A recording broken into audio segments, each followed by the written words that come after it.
Hello and welcome to the Build with Bear Workshop. My name is Pat Bear. I'm here to build a model kit. I'm also here to hang out with all of you. I'm throwing the Bear Cave Lego of the site, the tier 2 blue emote in the chat. If you are currently a subscriber, you can reply with those emotes. If you are not yet a subscriber, you can say hi. You can use other people's emotes. If you feel like being a lurker, you can just go ahead and lurk, and that's also okay. Lashberg is here. Ghost Valve is here. Welcome to both of you. Happy to have you here on this fine Saturday evening. What's the agenda for tonight? We're working on a model kit, working on Char's Gelgoog high grade. We started this on Thursday. We've got the head done, the chest done, the arms done. We'll be working on the shoulders and then the feet. Working on the legs, which should take probably the longest of anything on this kit because the legs do have a lot of parts to them. So we will get into all of that. Also, I should just say up top that I am in a small, at this point, amount of pain. I woke up today with my lower back really hurting. Not quite sure how that happened. Didn't really do anything out of the ordinary. Went for a walk today to kind of help stretch things out. That has not, took a long hot shower. That is, neither of those things have helped me out too much. So sitting in this chair doesn't hurt that much at the moment, but I am leaning forward. This I would normally be like that to sit in this chair. I am leaning forward so that I can be hovering over my build space. And we'll go to the old overhead camera right here. I'm doing that so that way I can be here because otherwise I'm back here and it's just very awkward. So I am leaning forward in order to build I think I should be fine, but I'm letting you know ahead of time that I could bail. And my apologies if I do. Because it is your evening and you are choosing to spend some of your time with me, and I genuinely very much appreciate it. But if I'm in a lot of pain, I'm just gonna not do this. You know what I mean? It is not worth it in the long run. So there's that. Just a heads up that I might be in a position where I have to call an audible and pop out of here. Again, do I want to do that? Fucking of course I don't. I had stuff that I wanted to do today that would have been required me to use my bodies in ways that it did not want to do today. Namely, I have a chore list of things that I would like to get done this summer. And I have been knocking stuff off that list, and I've been very happy with that. On that list, I think that I would like to do soon is I would like to clean the coils at the back or in various spots at the back of the refrigerator because the fridge we have in this house, it has never been cleaned like that. I cleaned the front of it. I popped the thing off the front and cleaned that. But, it's also good to pull it forward, the actual machine forward and clean behind it. And then I just want to pop off the back plate and clean everything up. We pretty recently, a few months ago, got a new vacuum cleaner, and the suction on that's only going to get worse over time. So I should take advantage of the fact that that is working right now and clean that shit up. So that was my plan for today. One of the things I was going to do today, because I planned ahead, I have a bunch of video stuff recorded. I have next week's Kuma Baer done, so I don't have to worry about that. And I was like, cool. Well, I've got this time on Saturday. There's nothing really going on. Let me do that. Let me get that done. And no, I decided that that was not an appropriate thing for where my back is at today. Again, it's just all out of whack, and I don't know what. Here's the thing. I probably just fucking slept wrong last night. Part of it could be that for about a week and a half, it has been raining every day, and generally in the afternoon. Sometimes all day, sometimes just for a couple hours. But it's been so rainy that I haven't been going for walks. I've been doing a lot of, riding a bike, an exercise bike, and that's been good. But that's not the same thing as going out and really stretching my legs and moving around. And I think that part of that is that I wasn't feeling particularly great because of that. And then also, I know that I need to stretch more.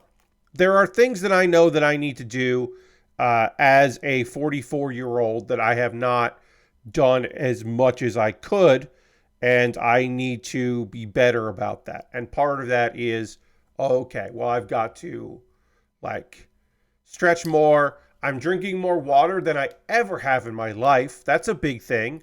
I'm doing that more than I used to, is drinking water. So that's been good, and that's something I should be doing. Because I never drank enough of it. So now I'm like 3 to 4 big glasses a day of water, and that's good for me. That's way more than maybe one, which is kind of where I was at. So I'm getting better about that. Hey, Lashbrook just gifted a sub to Lawn Fry. Appreciate that very much. Let's throw the Bear Cave Lego site tier 2 blue emote into chat. Thank Lashbrook for the first gifted sub of the month. Appreciate you very much for that. You can throw the Bear Cave Lego site tier 2 if you're a tier 2 subscriber. There are 2 of y'all. So if you're one of those 2, you can do that. Lashbrook just gifted a sub, which is really appreciate. And Lashbrook has access to 3 free months of Apple TV Plus. That you have to go through hoops and do all that. If you want to become a new subscriber to the channel, you get that. Or if you gift a sub, you get that as well. Thank you very much. We are currently now, because of that, at 27 subscribers out of 40. The goal is to get to 40. We're a ways off from 40, but we're on our way to 40. All right, so I'm going to panel line this. There's not much to panel line on it, but I am going to hit this with a little bit of a marker here, and then we will attach. These shoulders are just 3 pieces, which is pretty basic, but still pretty cool. But yeah, I am trying to take care of myself better than I have in the past, which is not much. So any little bit is better than what I was doing. But yeah, my back having spasms has just been very frustrating. And I didn't want to get on my hands and knees to clean the fridge, the back of the fridge out. So I chose not to do that. I think I made the right call there. So we'll see. I might do it tomorrow. I might wake up and feel real bad tomorrow. But my hope is that I'll sleep well tonight and then get up tomorrow and do all that. And I've been stretching, trying to make things work out. Last week says, turns out the next Nextlander Watchcast movie is on Apple TV, but for rent everywhere else. So I figured I'd give you money rather than Amazon. Lashbrook, I very much appreciate it. It's very kind of you. Yeah, get your 3 months of Apple TV Plus, and then also, there's probably something else on there that you heard about or were meaning to catch or just whatever. So there you go. I appreciate that. You are helping me. You are also helping out a viewer, which is very kind. But yeah, appreciate that very much. All right, so okay, I did this wrong. This has to go in here like this, kind of like open. I forgot about this, yeah. So I got to put the shoulder in here. The shoulder should theoretically, yeah. Shoulder kind of fits in like that. I'll do the other one on here as well. Shoulder kind of fits in. It kind of has to slide in. Oops. Back of the head popped off because was putting too much pressure on this kit. There we go. Might throw a little liquid cement in there just to keep things kosher, but right now it's fine. All right, slide that in there. Slide that in there. Then slide the arm in. And then just slide over that. Slide the arm in over there. This is, yeah, there we go. Great. Arms are in, shoulders are in. This is all done. We could put the shield on if we wanted to, but we certainly don't have to do that. But we could pop the shield on there. But right now we'll just leave it like that. And the top half of our kit is done. And we'll move on to the feet. We're on leg night here, so we're gonna jump in and start working on some feet for this. So yeah, I just kind of stuck into the, just kind of stuck by the house today. Didn't really do a lot because my back isn't great. I did go for a walk for the first time in like a week and a half. Because I was like just going a little stir crazy because of all of the rain. We just had so much rain. It has unfortunately impacted uh, the tomatoes, which is a shame. I hate to see that. But it was good because it was just like today was brutally hot. It was so humid out. It was sticky and not great. But I have been meaning to get out of the house and go for a nice long walk. So I did that. Caught a few Pokemon because I'm still playing Pokemon Go. I don't talk about that on stream because there's nothing really to say about it. But yeah, I still play Pokemon Go. I still enjoy it. It is still an app that I get some pleasure out of, catching some new Pokemon, going for walks, and hatching some eggs because I went for a nice long walk. It is occasionally there's no Pokestop within walking distance of where I'm at, so I don't swipe into Pokestops enough. And like I have two tasks right now, two quests right now that involve me winning raids. And unless someone invites me into a raid, I don't actually see those because I'm not driving around as much these days or at all these days. So I'm not running into those kinds of things. So that's a shame. I don't see enough raids. I don't get that part of the game that much, but other stuff do pretty okay in. So that it's fun. It's fun. It's fun. It's a fun time. Let's see. Um, so I guess I want to I do want to do an update. We're going to do a slight update to a previous conversation we had on Thursday. Thursday was when people were they were just starting to talk about their thoughts on the Borderlands movie, which apparently has done terrible. It has done not great, money wise, and everything else wise, apparently. But some stuff has come out because there had been talk that originally this movie was not going to be a PG-13 movie, and at least sometime during production they were making a R-rated film. Now there's been stuff from the stunt coordinator saying that there was a lot of violent and gory scenes that apparently are not in the movie. And I think that's probably a part of it. Now, I don't think that a Borderlands movie in 2024 was going to do exceedingly well with the director, with the screenplay, with the ensemble cast that almost everyone involved seems to be like too good for the movie and or at least completely and totally miscast. There's just so much going against it, but also doing it as a PG-13 movie. Like, when would there be a good time for a Borderlands movie? And the answer to that is 2013. A R-rated 2013 Borderlands movie would have done really well with a like you shell out for a name, but like as one of the characters. Like you get a name in 2013 for your Borderlands movie. You make it R-rated. You make it for a bunch of witty jokes, and you make it for not a lot of money, and you make money on it. And I know what you're thinking. You're saying to yourself, Pat, but R-rated like action movies kind of fell out, and especially if it was like a comedy action movie, like you don't get those. And I will counter that with 2012.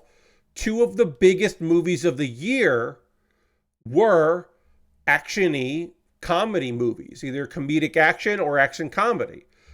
Ted, and what was the other one? Yeah, there's another one in 2000. Because I was looking this up because I was like, well, what movies came out in 2013? Like, if it had come out then, like, what came out? And there was another example that came out this year. The 21 Jump Street reboot. 2012 had 21 Jump Street reboot and Ted. And both made a lot of money for budgets that were not that high. Like, I think Ted made like $200 million or something. Um, and 21 Jump Street probably made 100 and something. That's 2013 to 2012 money. So yeah, in 2013, I think you could do a Borderlands movie, and I think it would make sense. Um, Basically, like having Jack Black as Claptrap probably made someone's eyes turn into dollar signs. Saying Kevin Hart is in your movie, even if it's not cast well or makes any sense, probably had some people with dollar signs. Like, you're like, oh, well, like, oh, this person does this and this will be good. And like, yeah, we'll get it there. But when it becomes a PG-13 movie and it comes out in 2024, that's just not, those expectations had to be pretty low. And it costs a lot of fucking money. Just like, I believe it is at 6% on Rotten Tomatoes, which again, I mean, that's just a culmination of a bunch of, reviews. As time goes on, the reviews will change, certainly. It started at 0 and moved up 6%.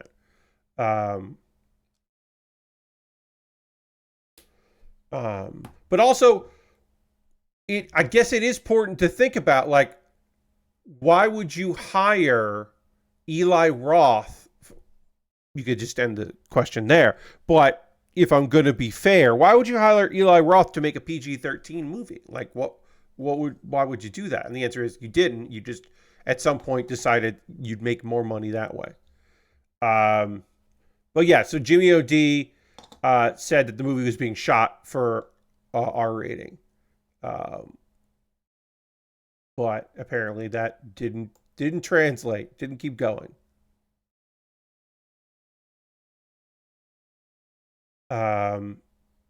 We shot it nearly 3 years ago, we just finished it. I guess a lot happened in post. But yeah, I mean, look, at some point, studio executives saw that movie, saw cuts of it, and said, "This is the way to go." And were they wrong? Yeah, but was the whole thing wrong? Also, probably yeah. Like, at a certain point, it just shouldn't be a movie. But it certainly shouldn't be a movie now. That's my opinion on it. I'm sure other people have other thoughts on it. Like I said, some people seem to like it, or there are certainly people that are just like, it was fine. Like, I think that is what crowd reaction has been, more so than the critical response. The kind of like general public response was like, yeah, all right. I don't know. I have not seen it. I have no plans to see it. I will say that all of this should be taken with that understanding that I have not seen it. I like Jamie Lee Curtis a lot. And supposedly Jamie Lee Curtis is having a good time making that movie. And that's great. But yeah, I don't necessarily think I'm going to go for that. Let's see.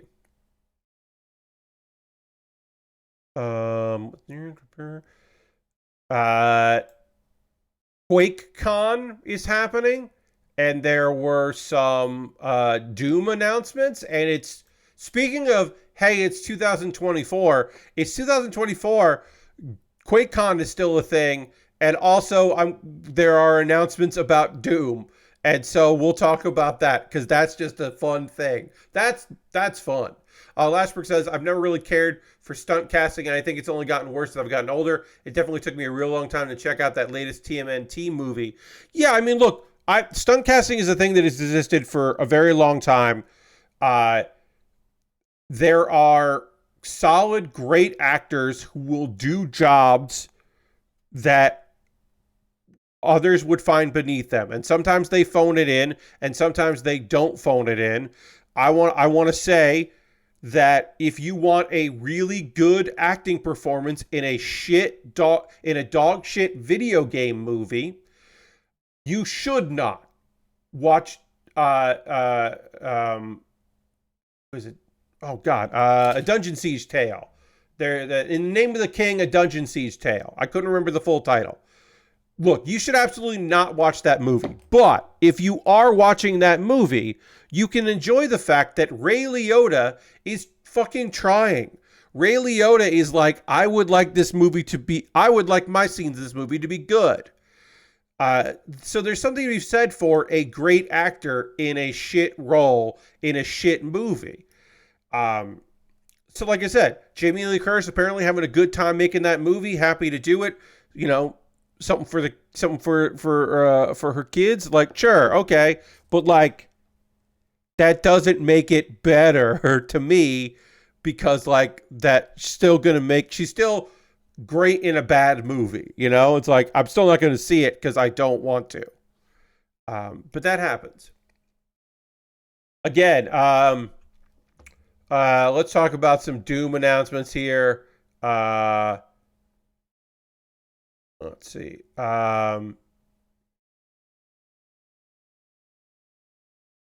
The enhanced ports of Doom and Doom 2 are out. Um, Free upgrade for existing owners of either title. Online deathmatch co-op up to 16 players with cross-play. Community published single-player mod support with in-game mod browser.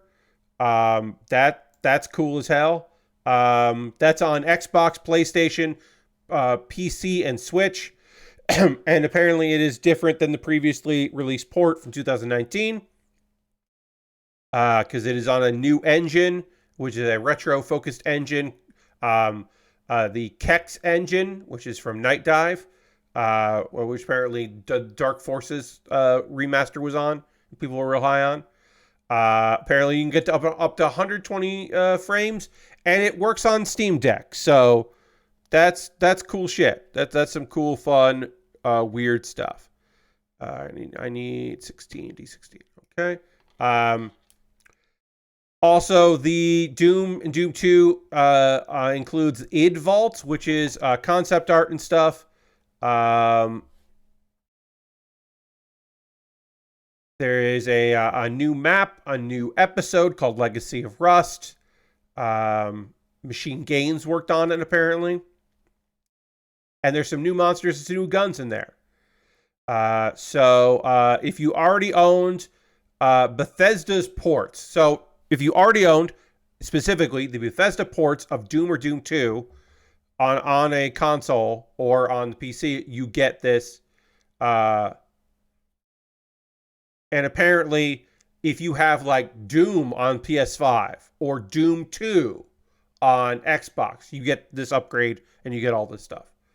Apparently, you did not own it last year. Yeah, I mean, you know, it's certainly like not. You know, there are diminishing returns on those kinds of releases. So sometimes you just like, you know, or whatever. It's like, well, do I need an enhanced edition of Doom? Played a lot of Doom. Maybe you didn't. The old ports of Doom and Doom 2 aren't going away, which is great news because that shit happens fucking constantly. Where they're like, hey, Lord Crashers, and welcome. We're trying our best with this update. We think you're really going to like this Silent Hill 2 remake. Also, hey, you can't legally buy Silent Hill 2, the old version, anymore. So, tough shit. They don't say that, but that's what the implication is. So the fact that they aren't going away is nice. Or like Sonic, there's a Sonic game coming out where the original version is being delisted, but they're waiting longer to delist it, and then like mods from that Sonic game are going to work on the new version apparently. I prefer having all of the releases of a game, even if they're supposedly putting out a better version for free. I understand. Last week says the original DOS version on Steam because became these ports. So I mean, I never bought Doom entirely on Steam. Yeah, I hear you. PC users have to do a bit more fiddling to get access to the older ports, but they'll still be there, and there's a link to that. SNES Doom is getting they're re-releasing the SNES version of Doom. Um, it's going to have circle strafing. Um, yeah, they're getting a re-release of that. That's coming out next year from limited run games, of course. Of course, that's from limited run games. I kind of just want them to put out a collection of all the ports of Doom. I mean, at some point, Lord Crashing, they probably will. They need to make money off of all of the individual ports of Doom, and then they can make money off of all of the ports of Doom. So, it comes in an order. Doom Eternal's getting mod support, official mod support. There have been mods for Doom Eternal. Now they can be official. Because there have been them. So now they got official tools for it. Mod tools and mods are only available to PC players for Doom Eternal. And it's in a beta preview, which is fun. The Doom Anthology collects all the games, including the BFG. Includes a replica of the BFG. That's $80. The Doom Anthology does not have a release date yet. And then in an update to that, the new Doom console port is flooded with old Mario mods.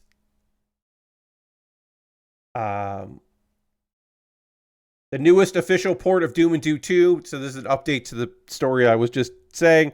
That the newest official port of Doom and Doom 2 fully supports player-created mods and maps. And in less than 48 hours, you can now shoot Mario characters in Doom on your Xbox thanks to modders. Congratulations for that. So yeah, they had made those announcements, and then it looks like you can get your mods working on other things. Get your WADs. If you got some WADs that you want to put in there, you can definitely do that, which is very strange, but cool. At first, it was just like Harmony and Romero's Signal 2.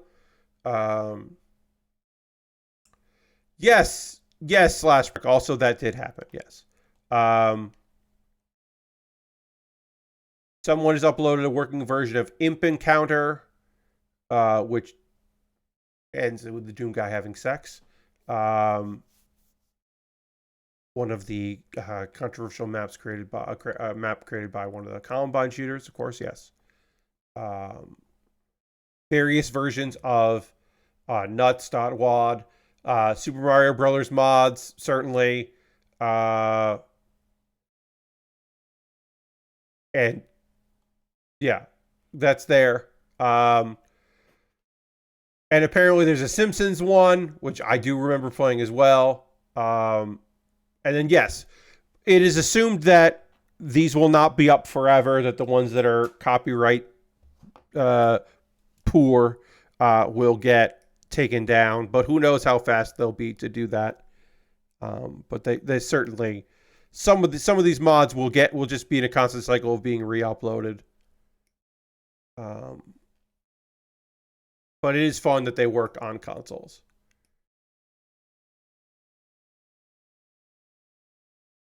Yeah, but that was an update to the story, which I was just like, hell yeah. Put your Super Mario. No word so far if there has been if the Barney mod, the somewhat infamous Barney the Purple Dinosaur mod, has been uploaded or not. I assume so. But again, couldn't tell you for sure. Good reporting from Kotaku on that. I don't know if we've ever talked about this motherfucker on stream. We've talked about a lot of bullshit, so maybe we have. I rant a lot sometimes about like garbage motherfuckers. So I probably have done a rant about Mr. Beast on occasion. Maybe I talked about that video where he had people representing the different countries, and a lot of countries weren't actually properly represented by their flags or whatever. I might have talked about that. I don't know. But obviously, Mr. Beast fucking sucks. Yes, he does give people money. He has supported charities. There have been videos that he has made that have raised awareness about issues and moved some of his, fan base to think globally and things like that. But he gets paid handsomely to do that. And for every like, oh wow, this cool thing happened because of Mr. Beast, there's like a dozen. Wait, what the fuck is this dude doing with money? What is he making? Oh, cool. That's a fucking nightmare. I think you talked about his funding method. Yes, I've talked about how, like, oh, you know what it was? It was like the cars he gave away. He didn't buy those cars. If Mr. Beast is giving away several cars, he didn't buy them. It is a promotional stunt where he has gifted cars to then pass on to other people with the understanding that the whole episode is about that vehicle, like that kind of thing. And that was, the thing that people sometimes don't think about, like if he's giving away something to people, to his employees or whatever, and it's blurred out what the actual like brand is, then that's from some kind of money. But at the end of the day, that money is also from advertisement received, money received through YouTube.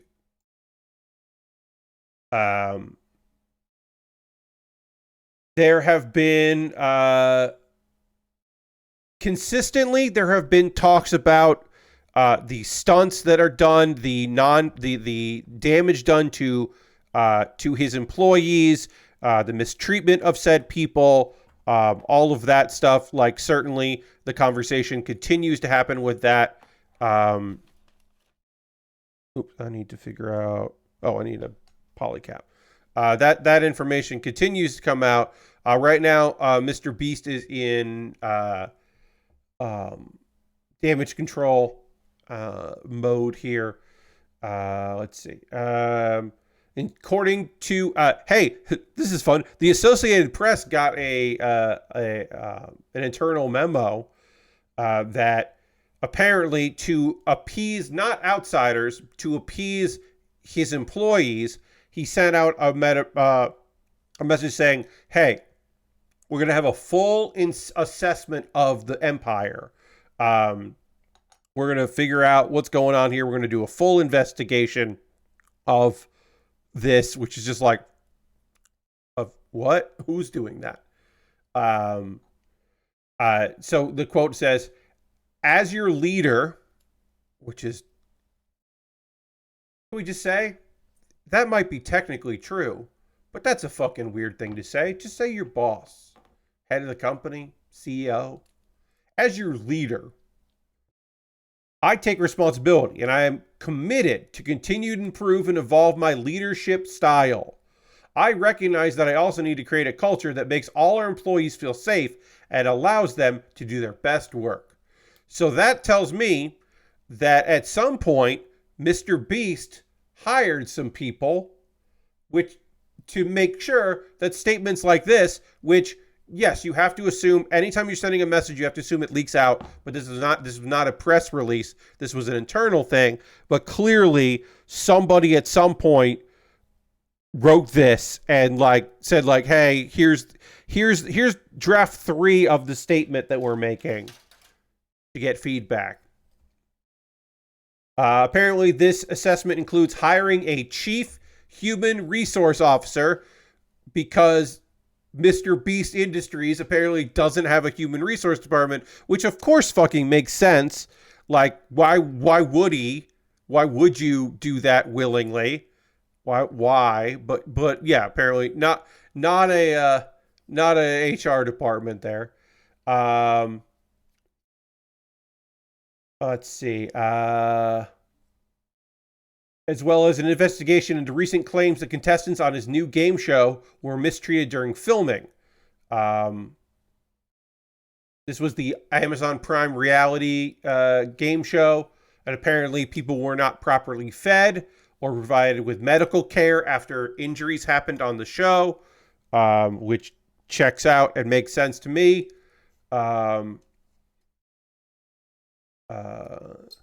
The memo also revealed that Mr. Beast Donaldson has hired outside law firm Quinn Emanuel Quhart and Sullivan to investigate the behavior of former colleague Ava Chris Tyson, who was accused last month of sending inappropriate messages to a minor.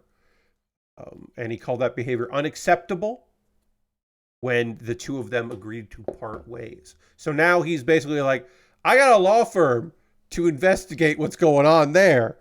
And one could assume it is not to help victims. Maybe it could benefit the victim, but it certainly is probably just be like, hey, let's find a bunch of evidence that I had nothing to do with any of this shit. Because it would be bad if there was evidence that I had something to do with this. That's my assumption. Again, I am making assumptions here. I am not making accusations. I'll let other people make those accusations. And then, hey, look, there's never a good time for your reality show to face allegations of unsafe working conditions. There's never a good time for that, and a former associate of yours being accused of sexting a minor. Like, there's no good time for these situations. But certainly, when a bunch of clips of you when you were 18, before you became Mr. Beast, when you were just some streamer, and you're making racist comments and saying out loud racist memes and using homophobic slurs, and also talking about having sex with a rapper who at that time was age 14. Yeah, that's not a good time. Again, his defense for that was, well, I was a teenager then, and I said dumb things trying to be funny.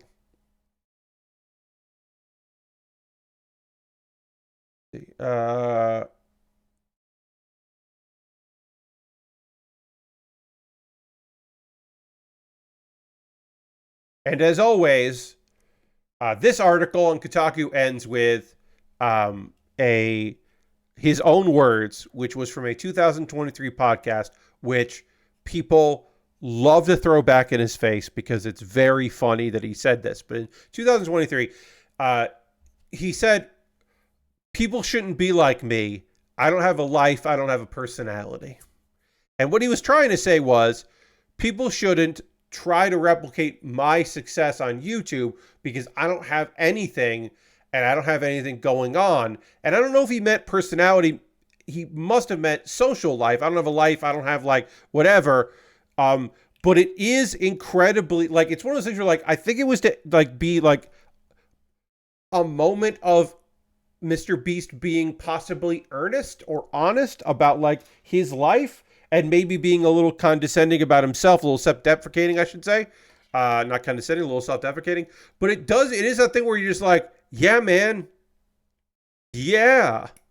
Also, you could change that. Like, you could make steps to have that not be a big thing. Like, if you wanted to, you could change that about yourself or about the way that you make content or you present yourself or whatever. You could probably do that. But you can't. And that's sad. Also, you suck ass, fuck off. But like, yeah, you can still lament it, even if my personal opinion is different. Still lament that.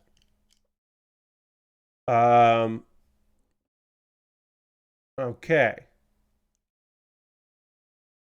See.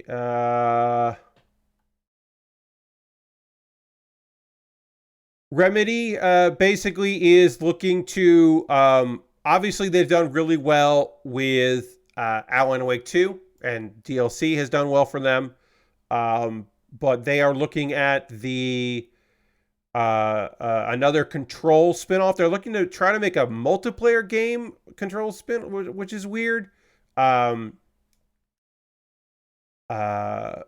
And also, um, they are currently working on Max Payne 1 and 2 remakes. And that is that basically they're saying, like, hey, because they got to put out public stuff. Basically, they were saying, like, hey, we spent a lot more money on development last year than previous years because of the Max Payne things. We are working on the franchises we have that are not Alan Wake 2, or Alan Wake, I should say. We're not immediately going for Alan Wake 3, but we're going to try some other stuff here. And also, they are looking at least one of those games. I don't know if it's going to be Alan Wake, but it might be Control. But they are looking at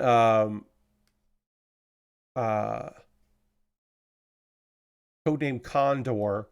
But they are looking at maybe doing self-publishing next. They're thinking about doing that, which is interesting. I wish them the best because Remedy has been making some cool shit, and Alan Wake 2 fucking whipped ass, and Control whipped ass, and the Alan Wake 2 DLC that came out was really good. So I have high hopes for them. I hope they're doing well. I hope the Max Payne 1 and 2 remakes sell well. Even if I'm not personally particularly, Max Payne has never been quite my thing. It should be. I just never really loved it as I was playing it. And I never played Quantum Break.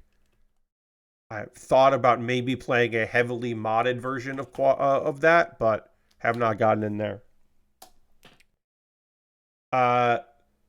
Speaking of mods, I have not. I'm just starting to mess around with it. I have not played enough of it to give you my thoughts on it yet. But I recently got, and it's for Epic, Shredder's Revenge. I got that for free. And I have been thinking about loading up a bunch of mods for it. And we might look at that this month. I think that's probably going to happen, is we're going to be looking at that sometime this month on a Tuesday, because that seems like a thing that I would like to check out with all of y'all.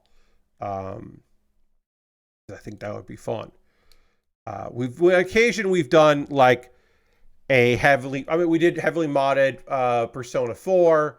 I did one time where I looked at a heavily modded and cheating my way through Yakuza 0. We only did that for one stream. I always meant to go back to that and then never did, and then lost my save and made that difficult to go back to that. But I have thought about, like, oh yeah, I could do like that. I think that would be kind of neat to play Shredder's Revenge with a bunch of mods and such.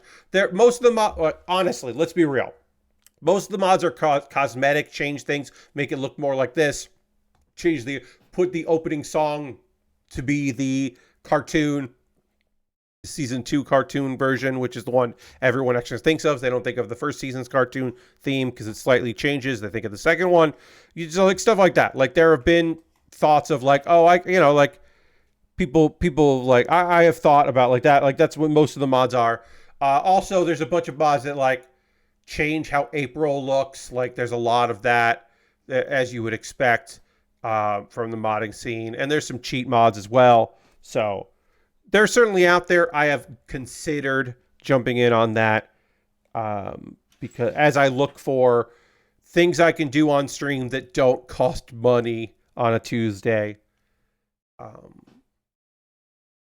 Next week is watching wrestling. The following week is a game that I received a code for.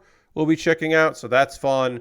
And then the stream after that might be Turtles. I haven't downloaded them. I haven't made them work. I haven't found out if the mods and cheats are going to be difficult to do. So I can't say for sure that I'm going to do it, but yeah, I've been thinking about it.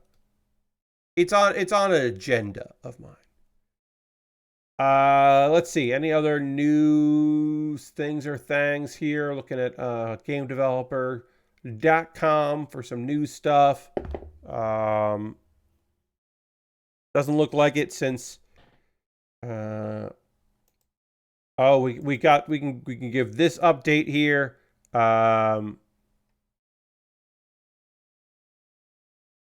Let's see. Yeah, let's give this update. Here's a Unity update. Even after laying off a fucking 1,000 employees this year, Unity is still still had a big drop because you let go of a bunch of employees. That should shave off. That should give you some funds because then you could hire new people at a far lower cost, and you're gonna the grow solutions that they came up with were definitely going to work out for them. Apparently, have not worked out for them. Today, the company, this was, I believe, yesterday, reported a 16% decline year over year. So they are down. That is about $110 million that they are down year to year. Unity's loss, and that's going to continue a downcline. Persistent presence was what drove an ill-advised runtime fee policy late last year. You may remember that kerfuffle and nonsense and the walkbacks and the people just leaving the service completely, saying, fuck this, this is the breaking point, because even if you take this back, we can't trust that you won't do something else terrible later. So they were expecting the revenue dip, which is the Grow Solutions, which is the app monetization division, declined 9%. This is Iron Source and Tapjoy are under that. This was basically, they were like, look, we know that some things are going to go down, but our app division will do well. No, it did not. So the new CEO, who's very new, was just like, yeah, hey, there's been some growth. They can make up the gaps. Things are good. Just trying to put a spin on it, but it's not the best news coming out for them. Certainly not doing as well as they would want. Very clear. D22 and D20. Okay. D20, D22. Hell yeah. All right. Create Solutions, which is the main hub of Unity Game Engine, did see revenue growth.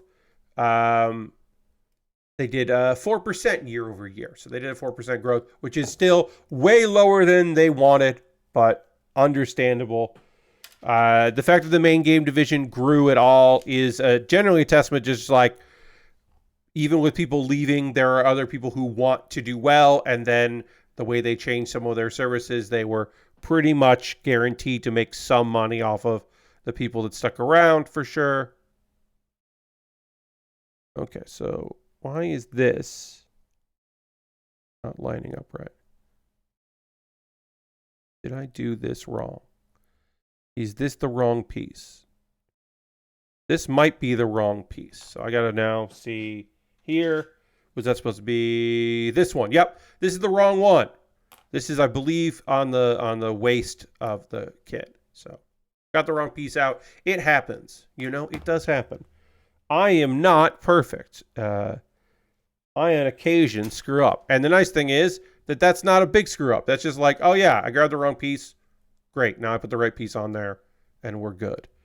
I'm not like worried or freaked out. Just like, oh, okay. I did that slightly wrong, and now I'm going to do it the right way. Not a big problem. Let's see. That's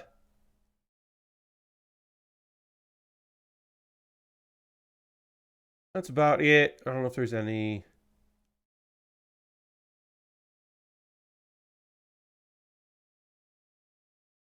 Professional wrestler, manager, booker, creative team member Kevin Sullivan passed away yesterday.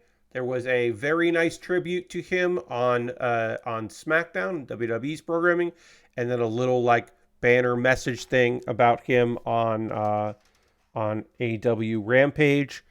Kevin Sullivan, we will look at some of his wrestling shenanigans on Tuesday when I do my next Pat Watches Wrestling stream.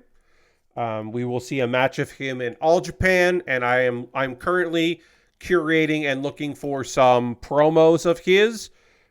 Specifically, I'm looking for stuff of his from the Mid-South stuff in Florida, where he was at his weirdest. A lot of people know Kevin Sullivan as the Taskmaster in WCW. He was a head booker there, and he had a stable of oddities. And the premise of them generally was that they were there to destroy Hulkamania.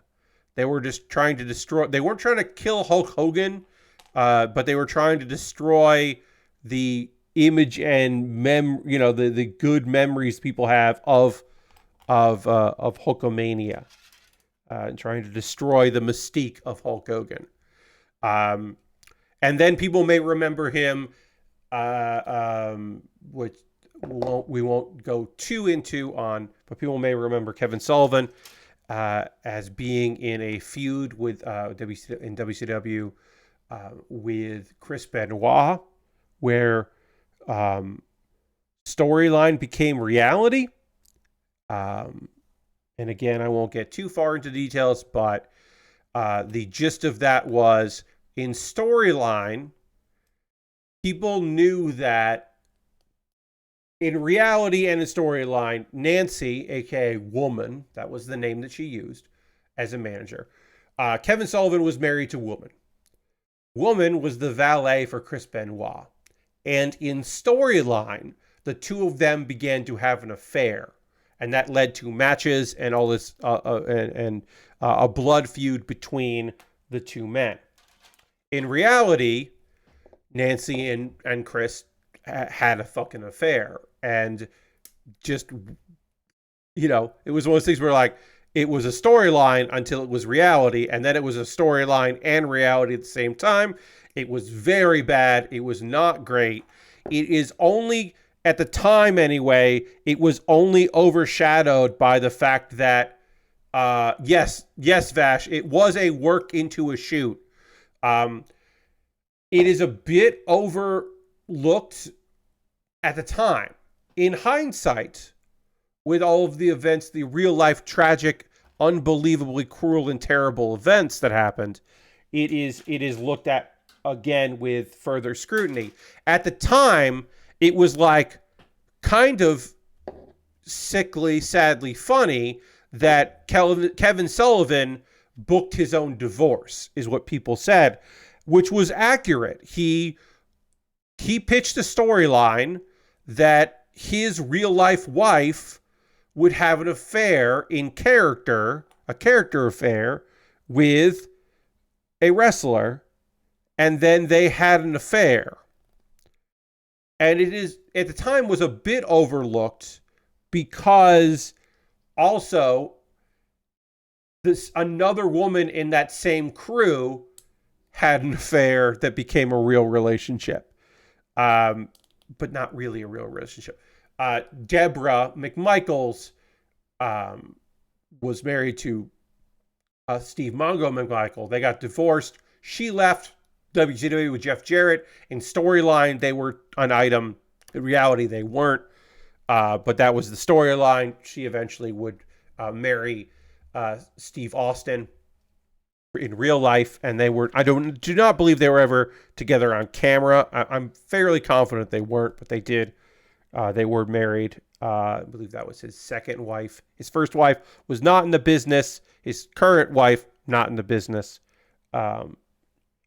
The first wife is the woman who, just about to be inducted Hall of Famer, NFL Hall of Fame, Mongo. If I remember correctly, Steve Austin's first wife was British and made some. This is so apocryphal. They needed a gimmick for Stone Cold Steve Austin. He was transitioning out of the Taskmaster. He needed some kind of nickname, some kind of gimmick, not a full gimmick, but a persona. He needed something other than that. Texas Rattlesnake was something that hadn't come out yet. That was a line from from Jim Ross. They didn't know what to call him, but they were looking at like the Iceman. They were looking at I think like Mr. Freeze, like not like Dr. Freeze. Like they were looking at really shitty things because they were trying to go with the idea that he was like he was an ice cold like guy. He had been inspired by the Iceman, an actual mob guy, a mob hitman. So he had been inspired by that. And supposedly, apocalyptically, probably, his wife at the time had said something about drinking her tea before it went stone cold because she was British, and that is a saying.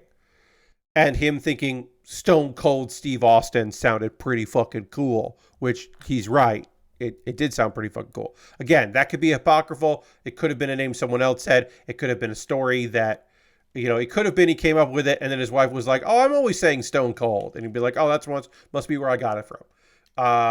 Dean Malenko was already the Iceman, yes, but it didn't matter at the time because they didn't give a shit about Dean Malenko while Steve was in WWF. They weren't concerned with someone in WCW at the lowest of mid card, having a nickname, because also Dean Malenko was the man of 1,000 holds, so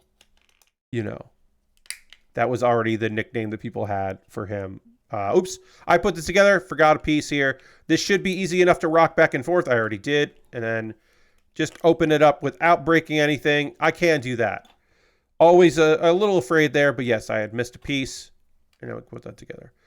But yeah, Kevin Sullivan, what I was trying to say there, we'll see a little bit of him on Tuesday. Kevin Sullivan was a brilliant weirdo. He was a Boston-born wrestler, working in the South with a gimmick that no one had seen before, and that gimmick was a Satanist. And there had certainly been like occult wrestling personas, but there's something extra sinister about a guy with a thick Boston accent, like a thick New England, New York accent in Florida, with face paint on himself, talking about the Lord of Darkness coming. There's this promo that I think I'll show on Tuesday of him on the beach at sunrise. And when you think of like creepy, dark promos, like sinister, evil promos, you're probably thinking of like, oh, a basement, something with a lot of candles, something dark and at night. But there's something extra weirdly creepy about like this out of place, very stocky, makeup covering like all over him guy, like on the beach. I don't know. And with that voice, it's a thing. Like he's not putting an affectation on. He's not doing he's not doing the Undertaker voice. He's just a guy. He's just a fucking guy from like the greater Boston area, talking about killing you and offering, he's going to kill a wrestler and offer that soul up. It's proto cult leader stuff. It's like, it is darkness, but it's not cartoony. It's fucked. Kevin Sullivan was like, yeah, Bostonian Bray Wyatt, but like, it was weird. Wrestling had characters. Wrestling had promo work. There are people that have been on local television cutting promos or on wrestling programs, trying to get butts in seats. But like, Kevin Sullivan wasn't trying to win a wrestling match. He was trying to kill you and take your soul. It was fucked up. It wasn't always successful. It wasn't always actually frightening. It was sometimes, I will say this, I'm trying to find a Kevin Sullivan promo that isn't too long, and that's difficult. A lot of them needed a fucking editor. But I do want to show some of it because, like, the dude had an aura about him. He had a presence. Pretty fucking cool. And then he became the Taskmaster, which is just a great fucking name for the leader of a bunch of goofs. Terrible, terrible premises. Terrible, terrible wrestling premises. But still a lot of good goofs. All right. Now is the part of the stream where I'm going to talk to you, friends, about ways that you can support what I do here. Everything I'm about to talk to you about is optional. I'm going to get readjusted here. I think I'm going to do this, lean back a little bit because my back is fucking killing me. I'm going to talk about ways you can support the channel and the stuff that I do here. Everything I'm about to tell you is optional. You don't have to do any of these things. If you would like to, that would be fantastic. It would be phenomenal, but you don't have to. First and foremost, if you're currently a subscriber to the old Bill Bear Workshop, you can throw the Bear Cave, the Lego, the Scythe, the Tier 2 Blue emote in chat. Being a subscriber is the easiest way to support what I do here through Cash Money or your Prime Gaming token. That would be rad. You don't see ads before the stream starts. If I have to take an ad break, which I try not to, you won't see ads then. You get cool emotes. Number go up. We're currently at 27 subscribers. We're trying to get to 40. You could help me get to that. That would be great. But yeah, that is a way you could theoretically help me out if you were so inclined to do that. You could also gift a sub like Lashbrook did tonight. You could join the gift sub leaderboard. You also could do bits and join the cheerleader board if that's something you want to do. Again, trying to get to 40 subscribers. I'd love to get that. As mentioned earlier, if you gift a sub in this chat or you become a subscriber for the first time here, you will get an offer for 3 months of Apple TV Plus for free, which is cool if you want to check something out there. That is an option. Now, there are other ways to support me financially. Again, all of these are optional. You don't have to do any of the things. But here are a couple other ways to support me, like my Patreon. Over on patreon.com, I've got tiers. The $1, $3, $5, and $10 tier. Consider joining me on Patreon. Take a look at it. See if there's something there. There's a tier that makes sense for you. Maybe $6 a month here on Twitch. Doesn't feel quite right, but $3 or $1 over on Patreon makes sense to you. You could do that. Also, I have a YouTube channel.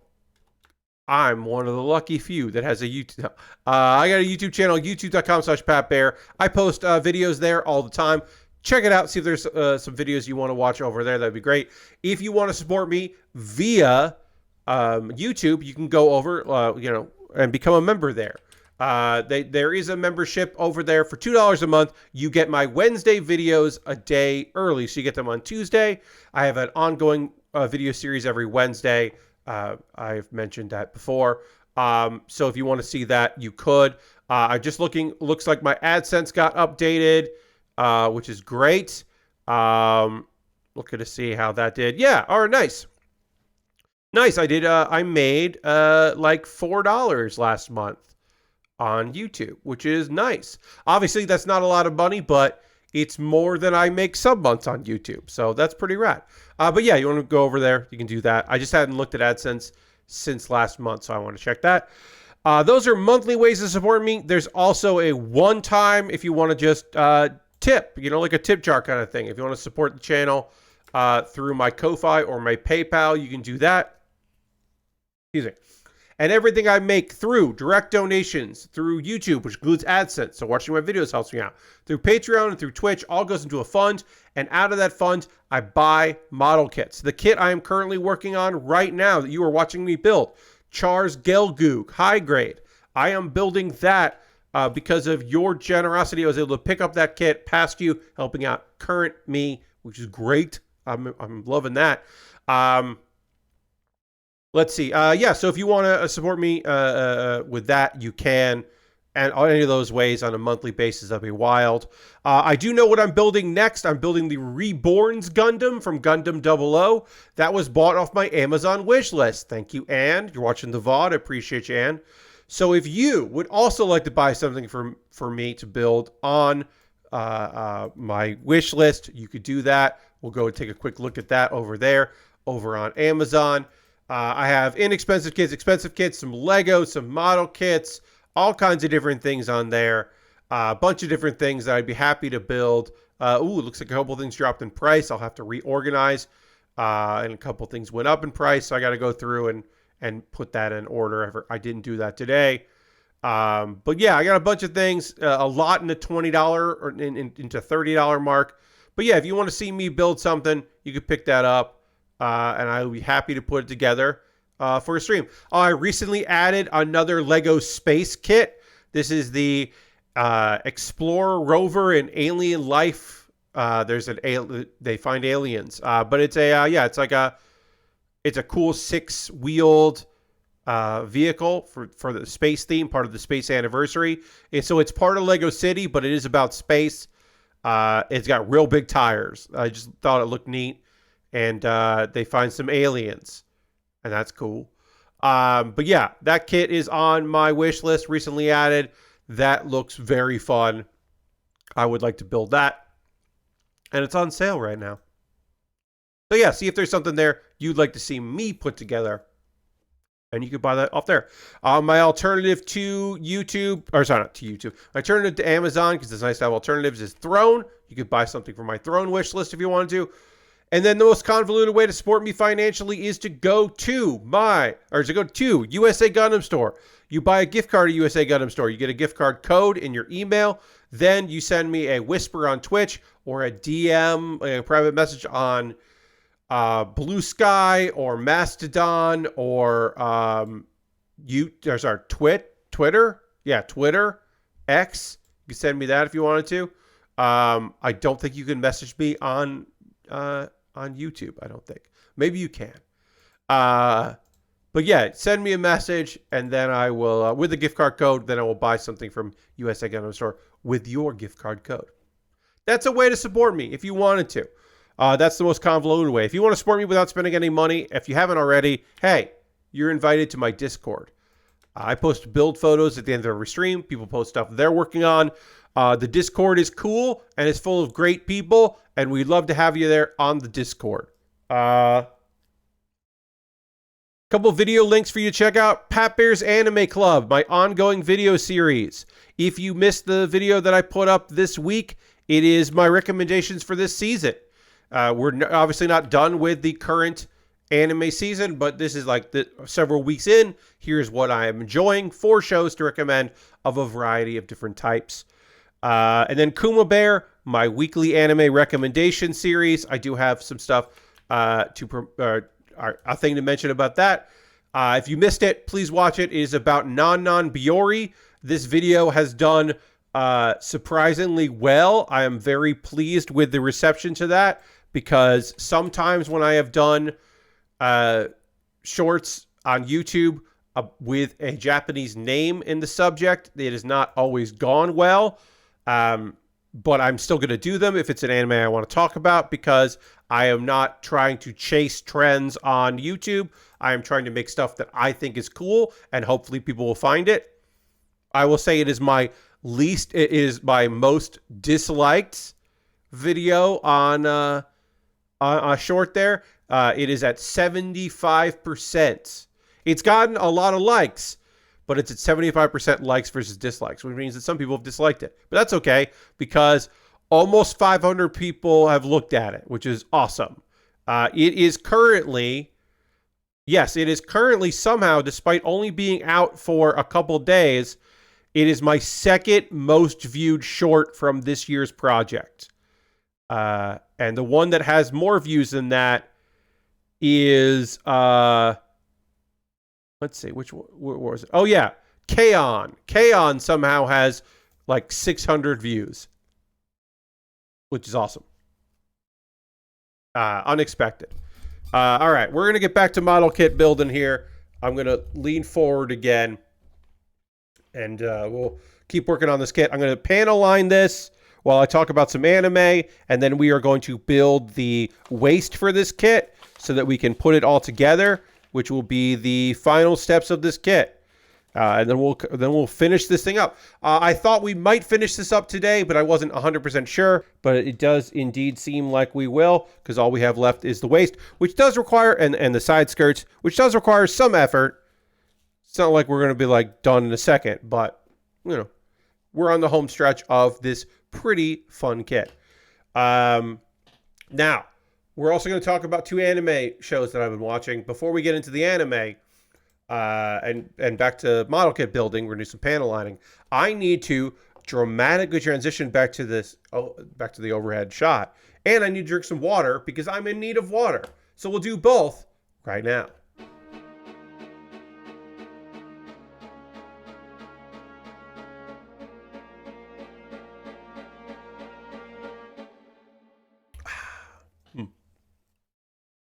All right.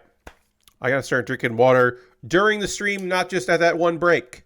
I got to figure out a time to do that. And I don't know when that's going to be, but I got to do it. Okay. So we got Oshi no Ko, season 2, an episode of that, episode 6 of that, and then episode 5 of Dungeon People. Dungeon People had a week off last week and came back with a pretty cool episode. But before we get into Dungeon People, this episode of Oshi no Ko, which I was going to talk about on Thursday, but I wanted to talk about a show I got caught up on. I wanted to talk about Dahlia in Bloom, because I thought it was fucking really good. I'm really engaged with that show.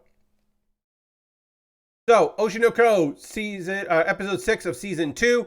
This arc has been the stage play arc, where a popular manga has been adapted into a stage play, and our main characters, along with some supporting characters, have all been acting in the stage play. It has been a rough time. It seemed to be very much about how, like, some mangaka can't let their babies be try to get too involved and should let go, and what's the difference there? And it felt at the time in the manga, it felt very much like a mangaka dealing with the pressures of having a popular manga and what that might mean in their control as it leaves the medium and goes to other mediums. And it felt like maybe kind of cathartic for to have like a mangaka in the manga as like a self-insert and dealing with that. Now that it's an anime, it just feels like a pretty okay, I don't think it translates as well as it did as the manga version, but it's still pretty okay. And we are learning more about some of our characters, but now it's time for the play. There's a narrator explaining the events of Tokyo Blade, which is the fictional manga that is being adapted. There are some stills of some of the actors and actresses doing that. We see Taika and Kana doing a performance. And then we see Aqua and some other actors in the show performing. And apparently Aqua's doing very well. People were very pleased, which is big for Aqua to be able to do that. And then we watch a little of Act 2, and we find out later that this is actually from before. That was an earlier performance when Act 2 still wasn't done.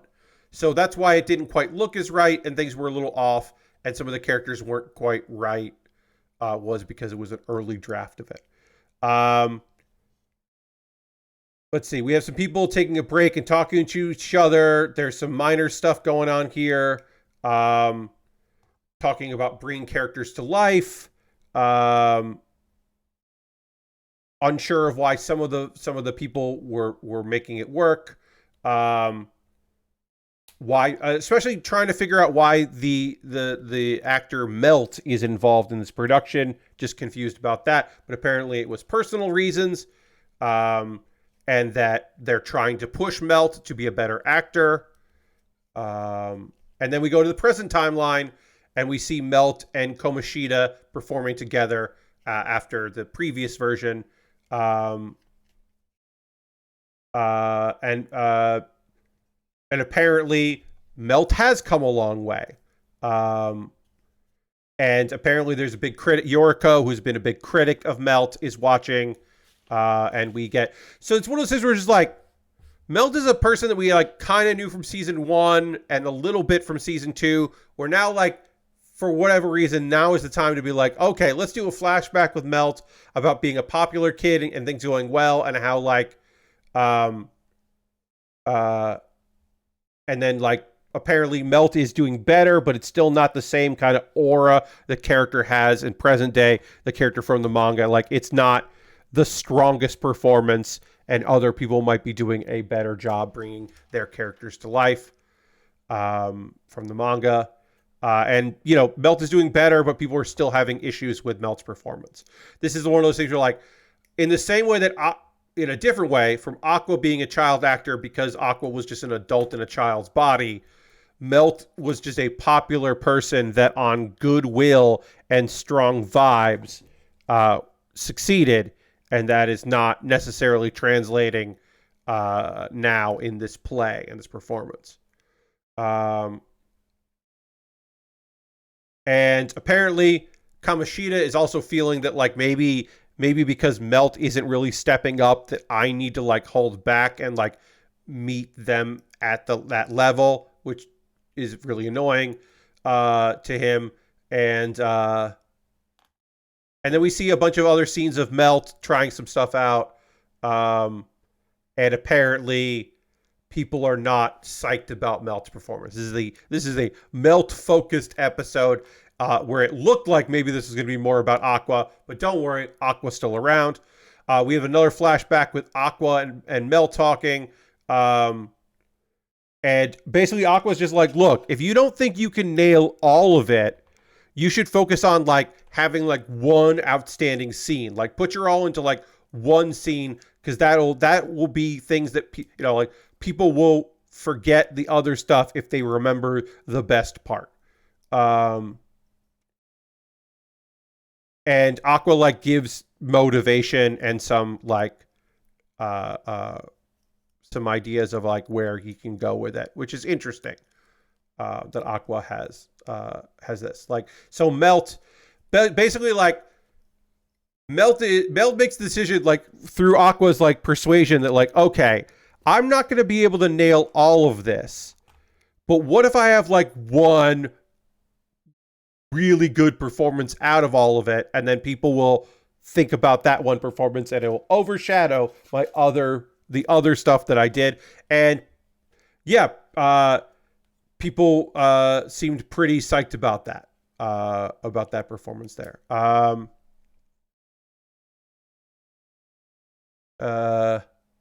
Also, Melt recognizes that actually this character in Tokyo Blade and I aren't that dissimilar. Hey, Harold, welcome. Happy to have you here.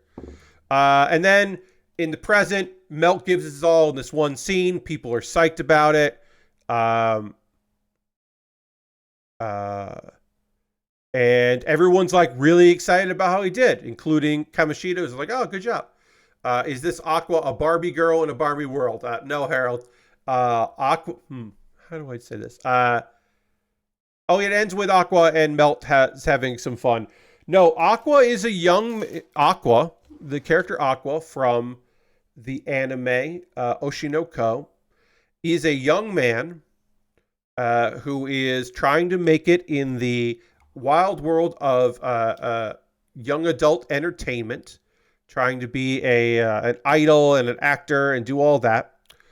And he is doing that because he is trying to figure out who his father is, because his father is someone from the entertainment world, because his mother was an idol, and so he is trying to figure out who is my father, because his father definitely had something to do with the person who tried to kill him. And by him I mean the real version of Aqua when he was a doctor, because this story is about a person who died and was reborn as the son of a idol that he thought was pretty cool when he was a doctor, and that he treated as a patient. And so he is trying to figure out who set up his mother's murder, which also was his murder in the previous incarnation of him. This anime has a lot going on. And when I tell you that this anime is mostly about a group of young people trying to make it in the entertainment world, and is only sometimes about a reincarnated guy trying to solve his own murder, I like the murder investigation parts more than I like the young adults trying to make it. And this season is acting in a stage play, but it is still kind of interesting and engaging, no matter where they're trying to take it. But yeah, that's Oshi no Ko. It's sometimes fucking wild, and sometimes not that wild. But it is not. No, this is not about the band Aqua at all. But yeah, this episode was mostly about the character Melt, but we did see Aqua supporting people, which we have not seen in a while, and that was nice to see because a lot of the first season was Aqua supporting his friends and soon-to-be friends and just trying to make things better for people as he advances his own agenda. So it was nice for him to be a little bit more helpful there as he continues to, of course, advance his own agenda. And that agenda being figuring out the murderer / who his father is. So yeah, we're working on the waist of this kit, so we'll get that going here. We got to get this piece on. Now I want to tell you about the anime. This is episode 5 of Dungeon People. If you have not been watching Dungeon People, if you don't remember where I left off with it, this is the story of Clay. She is an adventurer. This is not an isekai. This is a fantasy world action series about a woman who is one of the best dungeon explorers in this one dungeon. One of the best of all time. She's a member of a guild. She is looking for traces of what happened to her father who disappeared. He was also a dungeon explorer. And in the first episode, she is recruited by a character who will later be known as Belle to be an employee of the dungeon. And throughout this, while we are learning about her and we're learning about her advances, we also are learning about the world of dungeon management because there are characters. Basically, the monsters that get hurt in dungeons are just shells of the actual monsters, so they don't actually get hurt in the dungeon. Just like replica clones of them get hurt in the dungeon. That is a way to explain that, how that works out. But yeah, she was hired to work in this dungeon along with other people, and we're kind of learning the ins and outs of that. At the end of episode 4, a dragon showed up as a cliffhanger. Suddenly there was a fucking dragon there, and we didn't know why there was a goddamn dragon just showing up. We now know that dragon's name is, let me look at my notes, Railmond the dragon. And Railmond was like, hey, I liked watching you fight goblins. That was entertaining to me. It's nice to meet you. Would you like to spar? I would be happy to help you out. And they spar, and this is a good chunk of the episode, is this decent looking fight between our human woman Clay and a dragon. They are fighting. It looks pretty good. She is having a whole lot of trouble fighting this dragon, of course. And she's like, I need to focus. I need to focus my energy if I want to beat this, or I want to, do well against this dragon. I'm not going to beat it, but if I want to do well with this dragon. And she ends up sharpening her magical senses, and she cuts off one of Railman's claws and actually stabs him in the eye. Of course, this isn't the real dragon. This is a modified version of the dragon. But then Clay gets hit by one of his magic blasts, and it's all over. So, like, even though she did better than she thought she was going to do, she still is no match for him.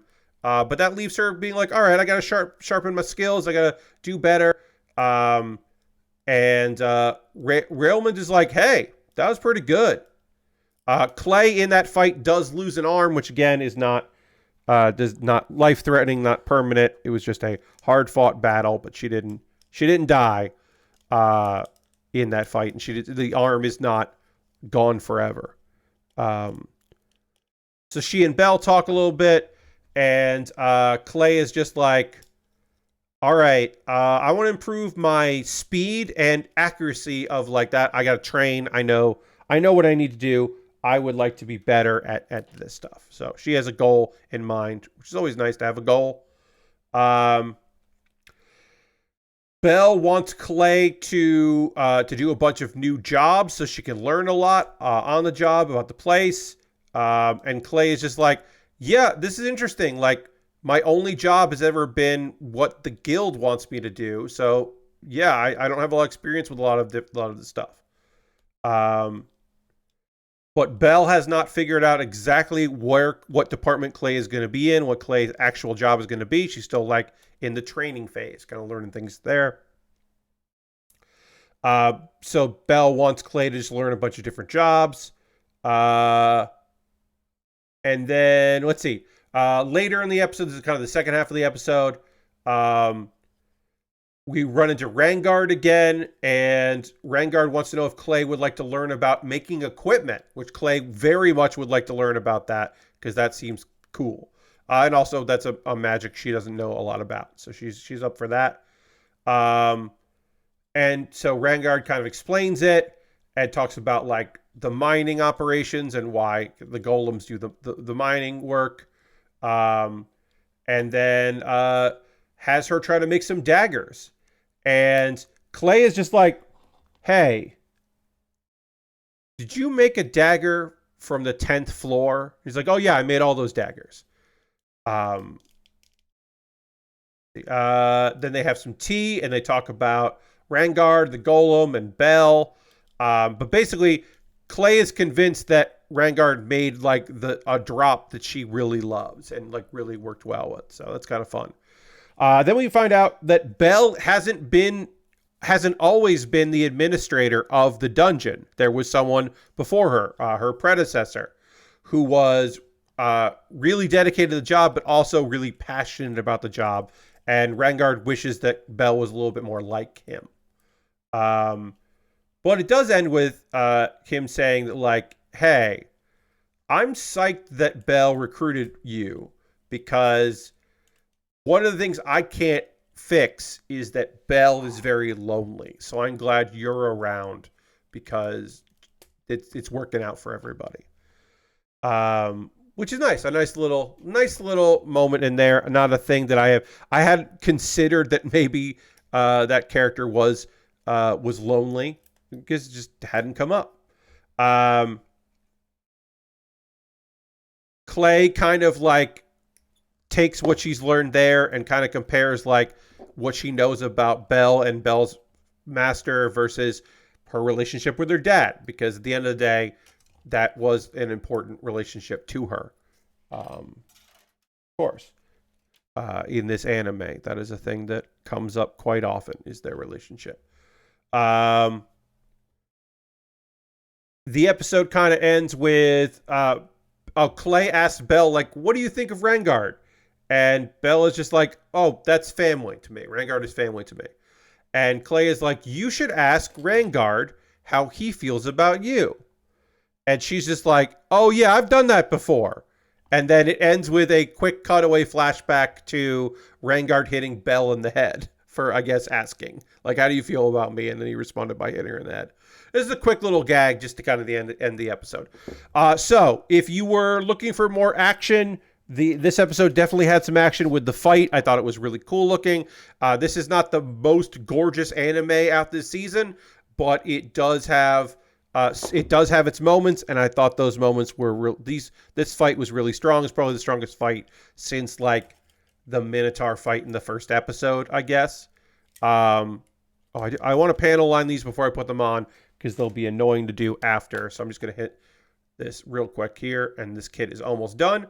But yeah, this episode did end pretty strongly. If you like, if the part of Dungeon People that you like is the exploration of like what it means to work in a dungeon, we had some of that, and there was a little bit of the human connection. If you are looking for more mysteries about her dad and what happened there, we didn't have that much here, but again, this is episode 5, and I don't think we're going to solve any mysteries, but I think there will be more to talk about with that as we get into later in the season. I imagine that we'll get into more. There we go. That goes on. And now I will also panel line this before we attach it. And then we're done with this kit. Now is the part of the stream where I want to hear from you, friends. What are you watching right now? What are you playing? Is there anything you've got going on that you're like, oh, Pat, I can't wait to tell you about this thing. I would love to hear it. I had a good D&D session. Happy with that. I watched a bunch of stuff because my back was bothering me today. I am caught up on Hearthstone stuff because I had to finish the weeklies, my weekly quest, and I finished that up because it was stuff that I haven't been playing a lot of decks where you use your hero power, and I had 2 things to do that, so I just created a hero power focused wild deck and just played a bunch of games of that, trying to get that done, which I thought worked out pretty well. And then also I'm caught up because it was actually like not a full episode this week of the time I got reincarnated as slime. It was mostly like a flashbacks, like little extra episode. I did want to point out one thing that I thought was kind of neat, that some of you may appreciate. Last week's episode of that time I got reincarnated as a slime, I watched this week, so I missed it last week. So I didn't know this had happened. But they introduced the Lightspeed Hero. The Lightspeed Hero is another reincarnation. He's another transport person that came to this world, or summon, I should say. That is a character that I know from the manga. This is the first time that this character has appeared in the anime. And the thing about this character so his premise is that he has the ability Chosen Hero. Fate just kind of works out for him. Him being in a party means that those party members are stronger. And like people are just naturally persuaded to think that like he's doing the right thing. So this guy who is just trying his best isn't always isn't the strongest or the toughest or whatever. He's just kind of lucky. And things are just working out for him, which is a fun bit of business. And the fun thing, in my opinion, about this character is that the voice actor for the the subtitles, the dub has not gotten to this point yet, but the sub of season 3, part 2, the voice actor for the Lightspeed Hero is the same voice actor who voices Kirito from Sword Art Online. And it is kind of like a Kirito kind of inspired, like overpowered main character, like who's got guts and determination, but also clearly a lot of luck. They're not the same kind of character, and it's certainly not a parody, but I just thought that was a fun bit of business because I was listening and I'm like, all right, which voice actor is this? I know this voice actor. I'm pretty sure I know who it is. And then it was like, oh, wait, that's fucking Kirito. And then I looked it up to confirm it was, yes, that's Kirito. So that was a fun bit of business to make that discovery. They're like, oh, yeah, all right. I know who that is. There we go. And this kit is done, everybody. I might have to replace this light or swap out this bulb because it's a little darker than I would like here. But yes, it was fun to recognize that Kirito is a little fun little Easter egg. Ghostfile says, was doing different housework, installed a new garage door motor, I should say, fiddle around with Pokemon TCG for Game Boy. Hell yeah. And Lord Crashton says, I got SteamWorld Heist 2. That is a very fun side-scrolling XCOM style strategy RPG. A side-scrolling strategy RPG. Okay, sure. What its soundtrack done by the full Steam-powered Giraffe, who I became a fan of from the first game. Well, that's awesome. Yeah, I've heard good things about SteamWorld Heist 2. I know people were pretty happy with it. I'm happy with this kit. This kit is done. It's donezo, everybody. I finished it. I'm going to take a photo of it now because it's done. This was a pretty easy kit. I started this at the start of Thursday's stream. We finished it now towards the end of Saturday's stream. Not a long build. The Gelgoog, Char's Gelgoog. I have built another variation of the Gelgoog, but this is my first full Gelgoog, and it is it was fun. It was a fun build. I love Char's determination to just have red kits, be it the Suzabi or the Zaku 2 or the Gelgoog, just red kits only. I appreciate that. Sticking to it. Yeah, this kit was fun. It's not the most engaging kit that I've built. I think it looks good with panel lines. I think it turned out nice. I'm happy that it worked out. We can then get rid of this photo. Now, we're not going to get too far into it. We're mostly just going to look at it. But I will say that the next kit that we're building is the Reborn's Gundam. This is the Reborn's Gundam from Gundam 00. I can get the photo up for that. There it is. Here. Take care of that later. This is the Reborn's Gundam from Gundam 00 Season 2. This kit has a transformation. The transformation isn't much. It's basically just that the back of this kit is a gun tank, a variant of a gun tank. You can see here, it's got a mode change more than a transformation. It's got like its Gundam, and then the back of the kit is just like things flip around, and then it's got a laser mode. So it's not like a vehicle transformation. I really love the colors of this kit. It's very sharp. The red looks so fucking nice. This is a 2009 kit. I have not built a lot of. I think I built a lot of Gundam 00 stuff early on build streams. It's been a while since I put together one of these, but I had done previously. There is another Reborn's kit that has the full like Trans Am transformation. This kit does not have the full version of that, but it's got some stuff. It's got a lot of stickers. I think that is the thing that I noticed most about this kit that is a disappointment, is that it's got so many goddamn stickers. Look at all this. And some of those are thin. Some of those are some thin stickers. Of course, we got the head stickers. Those are expected. And a few other things. I don't know where all these go. But the amount of stickers in here that are, color correcting is sometimes frustrating. You can kind of see this here, the different modes that this Gundam has. Lastbrook says that played a bunch of Rock Band 4 today. Hell yeah. Trying to navigate the DLC storefront is pretty terrible at this point. I imagine it is. You watched episode 5 of Mayanoka Punch and was not expecting a reference to the way Taio Pai Pai would tap things to break off a log he can use to fly. Oh, yeah. Yeah, it's the same kind of principle as Thor's hammer. Thor can't fly. He just circles Mjolnir a lot and tosses it, and then it's just carried by the momentum of it. And that's somehow how Thor flies in Marvel Comics. It's somewhat similar to that, which is always just like, okay, sure. But you can kind of see the transformations here. We got the various modes of the Reborn's Gundam. Do I like the fact that it's the Reborn's Gundam? No.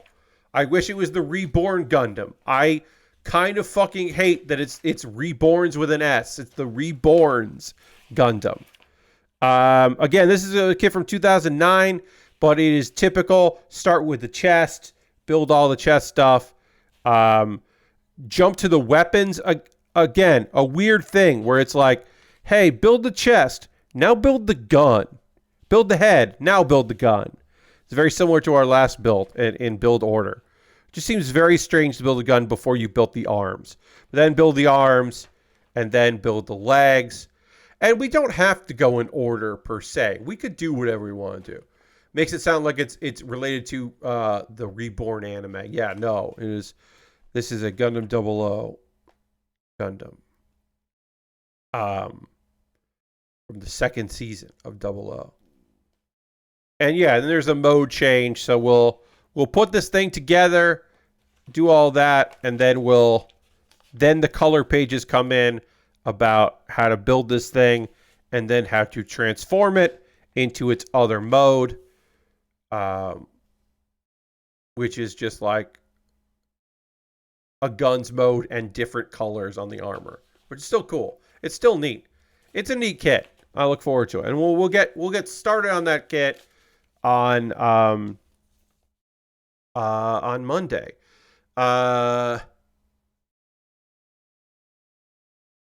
Lord Crush says, I watched Men in Black for the first time in a while and realized the Edgar skin suit is a young, hairy Vincent D'Onofrio. Yes.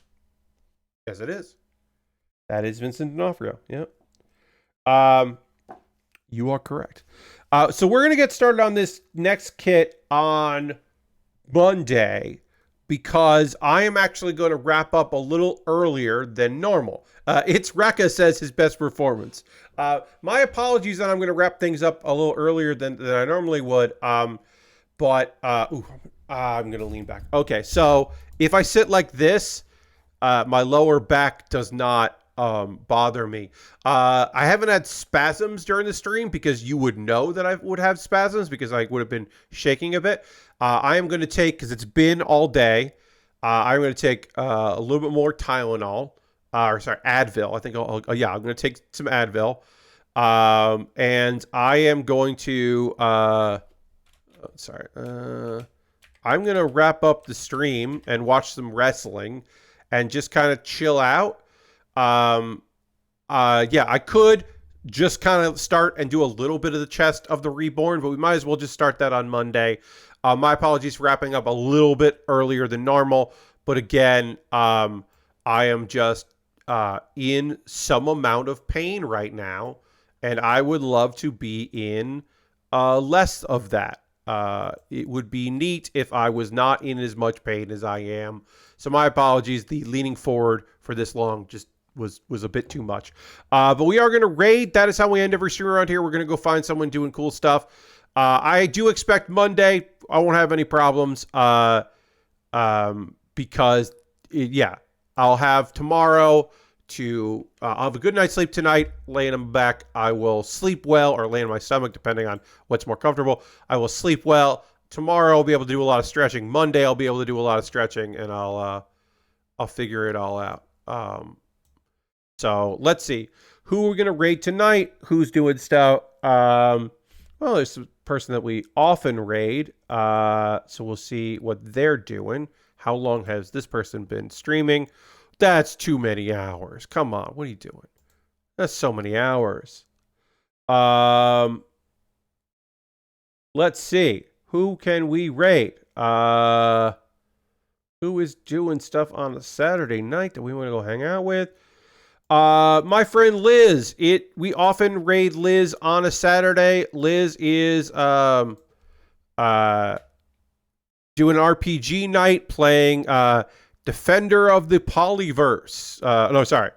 Cube and RPG night. Okay, it's playing a bunch of different stuff. Right now is a Mario game. Right now, playing an old Mario game or Mario RPG. So we're going to go raid Liz. Liz rules. I think you'll enjoy her shenanigans. Feel free to come along on this raid. Come back on Monday for me to start a brand new model kit. That'll be very fun. I hope you have a great rest of your night. I apologize for ending a little early tonight. Like I said, but I'll be back Monday, starting a brand new kit, hanging out with all of you, talking about a bunch of things and things. Thanks for being here. I'll see you in the future. Goodbye, everybody. Goodbye, goodbye, goodbye, goodbye, goodbye, goodbye, goodbye.